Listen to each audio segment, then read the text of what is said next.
আসসালামু আলাইকুম। আমরা সম্ভবত মধ্যরাতের ধারাবাহিক নাটক দেখছি। এবার মধ্যরাতে সংবাদ সম্মেলন করলেন স্থানীয় সরকার উপদেষ্টা আসিফ মাহমুদ সজীব ভুঁইয়া।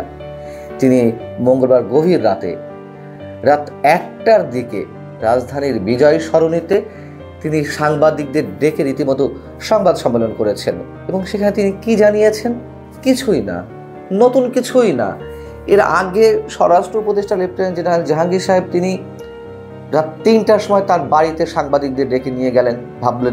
সবাই ভাবলেন যে কি না কি ঘটেছে বা কি না কি ঘোষণা আসবে।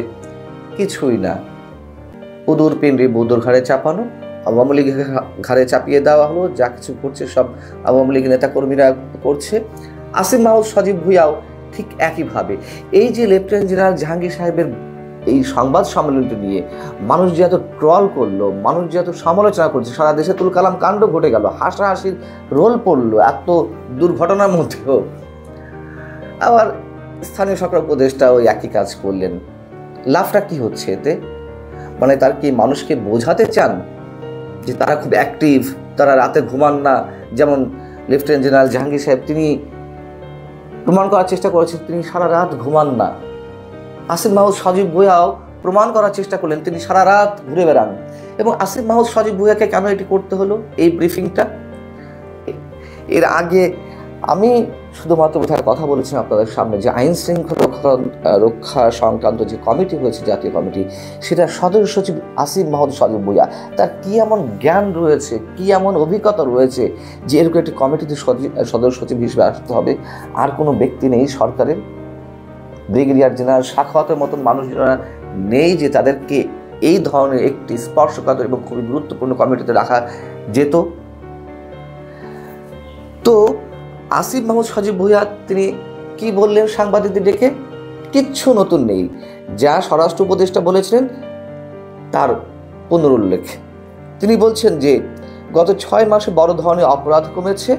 একটি ঘটনা ভাইরাল হলে সবাই আতঙ্কিত হয়ে যায়। এবং তার সুরে সুর মিলিয়ে ডিএমপি কমিশনার সাজ্জাদ আলী তিনি বলছেন যে বনশ্রীর স্বর্ণ ব্যবসায়ীর কাছ থেকে ছিনতাইয়ের ঘটনা ভাইরাল হওয়াতে মানুষের মধ্যে প্যানিক সৃষ্টি হয়েছে, আতঙ্ক সৃষ্টি হয়েছে।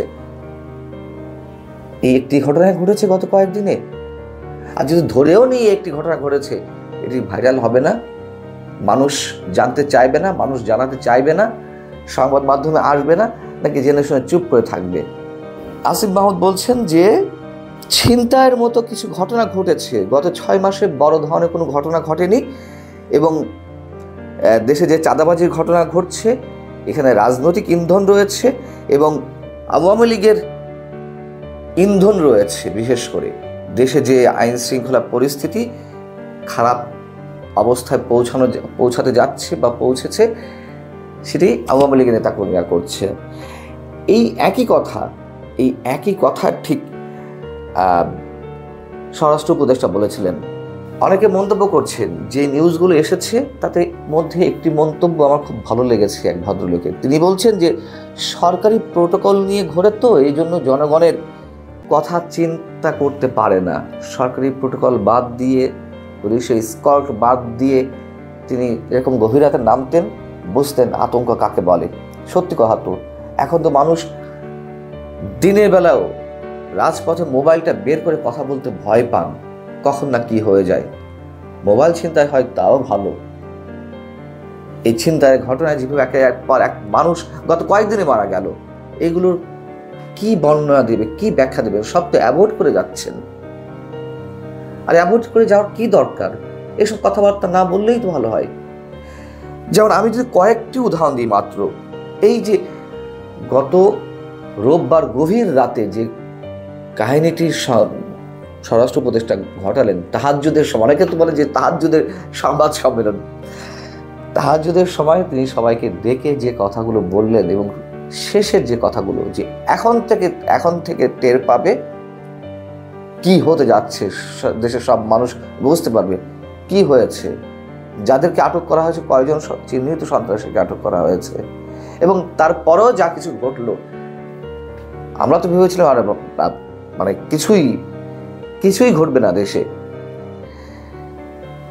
আমি কয়েকটি উদাহরণ দিই। এই সোমবার এবং মঙ্গলবার, বিশেষ করে মঙ্গলবার যা যা ঘটলো, পরশু দিনে হুঙ্কার ছাড়ার পরে টাঙ্গাইলের ঘাটাইলে শিক্ষা সফরে 4টি বাসে ডাকাতি হয়। সেখানে শিক্ষার্থীদের যা কিছু আছে সব ছিনতাই করে নিয়ে গেছে।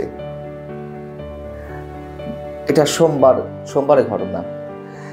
ঢাকার কেরানীগঞ্জে মেয়েকে স্কুল থেকে আনতে গিয়েছিলেন তার মা, ছিনতাইকারীর ছুরির আঘাতে তাকে প্রাণ দিতে হয়েছে।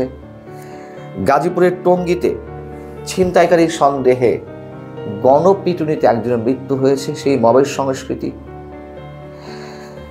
উত্তরাতেও একই অভিযোগে, ছিনতাইয়ের অভিযোগে 2 জন কিশোরকে গণপিটুনি দিয়ে ব্রিজের সঙ্গে ঝুলিয়ে রাখা হয়েছে। যাত্রাবাড়িতে এক যুবককে কুপিয়ে হত্যা করা হয়েছে। একই এলাকায়, একই যাত্রাবাড়িতে আহত করে, দেশীয় অস্ত্রে আঘাতে আহত করে ছিনতাই করা হয়েছে। প্রায় 1,00,000 টাকা বা 70,000 টাকা ছিনতাই করা হয়েছে। এবং নোয়াখালীতে বাসা বাড়িতে চুরি করতে গিয়ে চোরকে চিনে ফেলায় তাকে হত্যা করা হয়েছে। এরকম অসংখ্য ঘটনা ঘটছে। কটি ঘটনা আমরা নিয়ে আসবো, কটি ঘটনা সংবাদ মাধ্যমে উঠে আসে।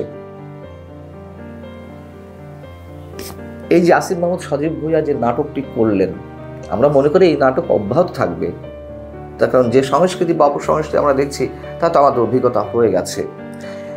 এই সংবাদ সম্মেলনটি কি যদি এই যে বুধবার সকালে করা হতো বা তার নিজের মন্ত্রণালয়ে যে কোনো সময় করা হতো, ক্ষতি কি ছিল?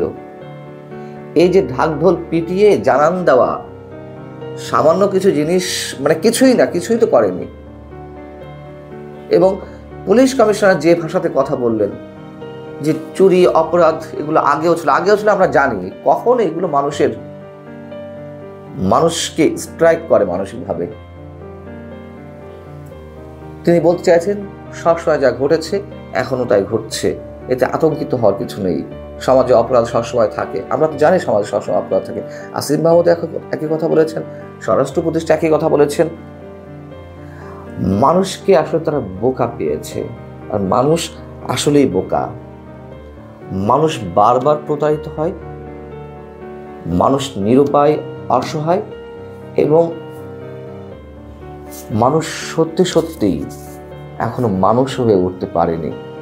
আসলে বোকাই রয়ে গেছে আমরা। তারা যা বোঝায় আমরা বোঝার চেষ্টা করি অথবা চুপ করে বসে থাকি।